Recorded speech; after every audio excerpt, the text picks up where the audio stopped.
I'm great. Dan Reeder from the Tribune.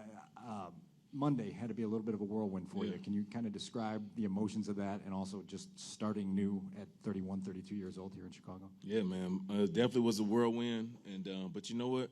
It come with the game. You know, as long if you play as long as I have, you know, and you want to keep playing, I mean, that time, you know, is inevitable almost. But you know, my best days are still ahead of me, and you know, I just kind of took it how it come, and you know, through faith. You know, just trusting that something will come along. I think the perfect match came along when I had the opportunity to join this team, being a part of something that is going to start here special, me being somebody who wants to be in a position to compete for championships, encourage the younger guys around me, and just really share my experience and my hunger for greatness to others who want to achieve it. I'm in a special place and a special time and a special moment where I'm supposed to be, and I'm just really, really trusting the process, man. And that's how I got here. Can you recount those few hours of really leaving a place that you've been your entire career, and then obviously didn't have to wait long to find a new home? Yeah, you know, you said recount the time, like what? Oh yeah, I mean it wasn't. Yeah, so I mean that time was like it's like your head is spinning. You know what I'm saying? Because you got to battle a lot of emotions, you know, things like that. And but you also don't want to make emotional decisions and emotional reactions because you can feel a lot of things when you don't expect something to happen. Which we don't got to talk about too much. But you got to have, you know, I trust in my work, my faith, my resume, the things that's carried me through my career. Hard work, dedication, respecting the game, playing it the right way, and it came true. You know, when I got the opportunity to come here. You know, and a lot of times I never have been a free agent before, but a lot of times people think, you know, you become a free agent, the whole world gonna come after you, and you know, just line up. Everybody want to get free agent, but sometimes it ain't the case. But all it takes is one team to really love you, love what you're about, follow, you know, and I was fortunate enough to fall in a situation, and the love was mutual, and being able to just start here and have a fresh start is something that I'm super, super excited about. Being one place for 10 years is definitely something special. Atlanta was my hometown, is my hometown, with or without the Falcons. Atlanta will always have a special place in my heart, and I'll have a special place in the people there that supported me. But in this new chapter of my life, I'm so happy to be here in a great city like Chicago, an organization who has a history of just being, you know, just dominant defense, legendary players, Hall of Famers. You know, I'm watching from afar, you know, be able to walk in the building that's associated with Walter Payton. I've been a two-time Walter Payton Man of the Year award nominee. I've met his family a couple of times. So the pride that I have in this place, I didn't even know it really lived into me until I walked into the building. You know what I'm saying? And so I'm just so fired up. Sorry, y'all. Grady, Patrick Finley with the Chicago Sun-Times right here. I know there's nothing official yet, but the times that you matched up against Drew Dahlman in practice, what were those matchups like? I mean, Drew is tough. Drew is smart, Stanford guy. He's big, strong, quick. I think something that makes Drew so difficult when you're a defensive lineman going against him, I think that his hat speed with like the way he can reach nose tackles, even reach three techniques, be able to eject the three technique out when the guard make a base block, the power and knowing how to climb up. And I mean, working against him in Atlanta, he was so smart. You know, he had some great guys working with him as well. But to see his growth as a rookie to where he come now, I mean, dude's a beast, man. I'm happy that he's going to be here, and I think he's going to bring a lot to this team. Hi, Grady. Courtney Cronin, ESPN. How much of the Bears' investment in having two edge rushers here was, you know, factored into your decision of wanting to come here? Oh, man, big time. No Montez Sweat, Atlanta guy. Haven't got to spend much time with him, but through mutual respect and mutual people that we know, definitely know about him. And when the Bears brought him here, that said a lot about how they feel about him too. So guy been dominant. So I'm fortunate to be able to play with him, and also the other signings that we made. I mean, I think it's just the effort that's being put into the front. I mean, coach believe in it. You know, you're gonna win the game in the trenches, offensive, defensive line, and then.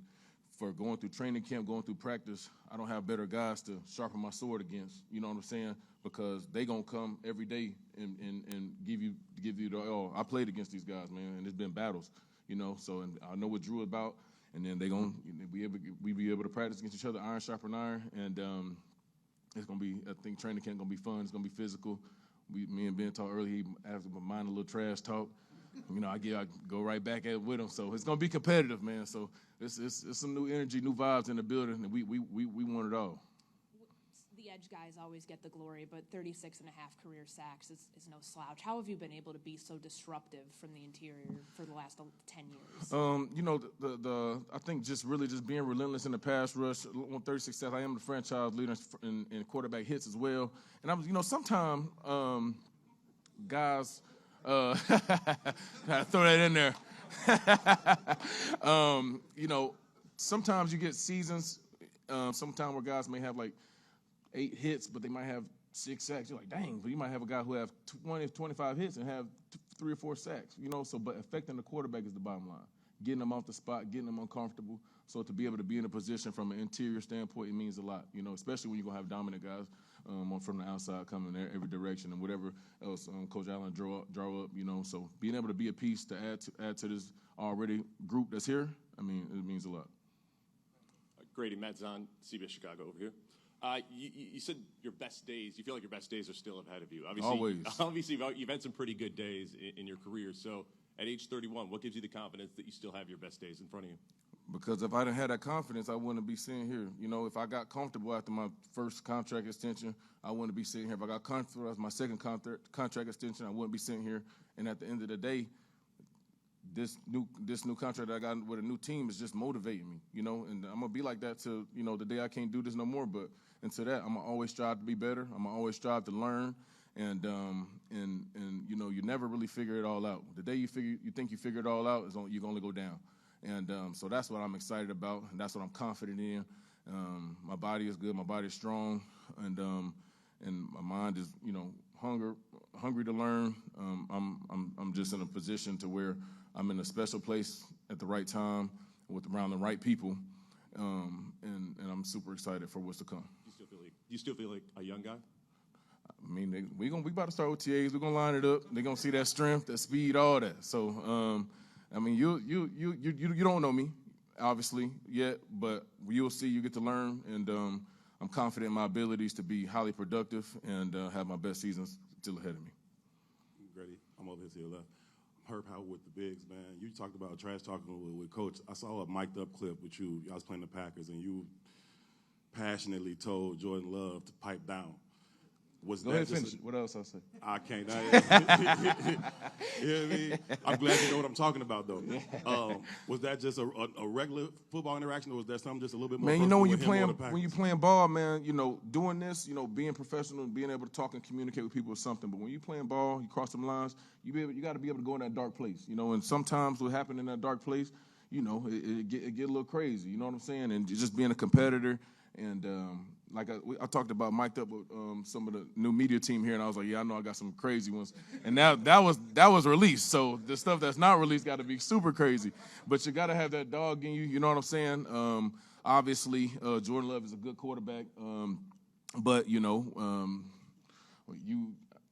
my thing is, so if y'all already can't hit the quarterback so many different ways. See, first of all, I chased him down the field over 50 yards. I went and caught him. So I got that speed on me too. And that was 2 years ago, so I'm only getting faster. So then to walk away from me talking mess, what we doing? We ain't, you know what I'm saying? But I'm excited to get to go against him 2 times a year now, and just try to help this organization get some wins over that other team. Hey Grady, Alex Shapiro, Chicago Sports Network, right here, right in the middle. Here you go. Gotcha. Hey there. Over the large portion of your career, you've been an extremely durable player. I'm just curious, what has been the key for you to stay on the field consistently throughout your career?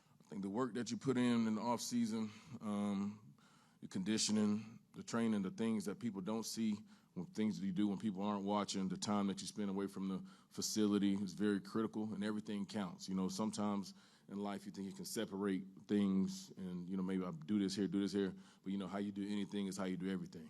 And that's what's been able to keep me healthy. And then the year I did get hurt in 23 it was a reset for me, knowing that I did everything I did to be ready and to be able to, go through an ACL injury was a new challenge for me. And also gave me the perspective that, because even up to that point, I only missed 2-3 games in my whole career, so I'm thinking I got this figured out, to have my body right, do this and that. For that to happen, and happen on like a not even a hard play, that just gave me the reminder, just don't take this for granted, you know. And the journey that I had to take to go from a week 8 injury, a knee injury, and be able to be ready for training camp the following year, not play with it, you know, to give my all every single day. It took me to another level of preparation, hunger, appreciation, because when you're removed from something that's so important to you and you physically can't do the things you're used to doing, even at the beginning of post-surgery rehab, not being able to, you know, go to the bathroom by yourself, just small things, even like protecting your family, the things, you know what I'm saying, like just being a little bit enabled. As a man, it challenges you in a way that only if you was in that position you can learn from. And that's a position that things that I would never would have learned if I didn't go through that. So that was a reason, you know, so be able to come back, play a full season, be productive, and that was one of my goals, and I'm super proud of myself for that. But also being more removed from that injury, I'm just going to get better. And so I'm glad for that moment, which was a hard moment, but I learned a lot. Grady, what kind of leadership do you think you're going to bring to this defensive line? I mean, it's a relatively younger group, and you're kind of the elder statesman coming in. I think just going to be myself, working every day, putting in work day in and day out, giving tips where they're willing to receive, and just hanging out with them. I think being around the guys is going to be special. I think the time we spend with each other on the off season is going to be critical, especially on the field, and just grinding, pushing each other to as hard as we can, and just being the best. And I think just we all looking for our next level. You know what I'm saying? And me being somebody who really don't rest on the things that I've done, trying to look forward and be better. I think that's something to where it shows the guys that we all in this together. You know, I'm not coming to, you know, just come and try to demand it. You know, they may know of me, but they don't know me yet. You know, we got to take time to learn each other, spend time, and we got to grind together. You know, we got to bleed together. And that's what I'm excited about, being in a new place and being to have a fresh start for myself, you know, as well. And because, you know, when you at a place for so long, when people come in, it could be it's like you know, people don't want to like overstep or like say stuff.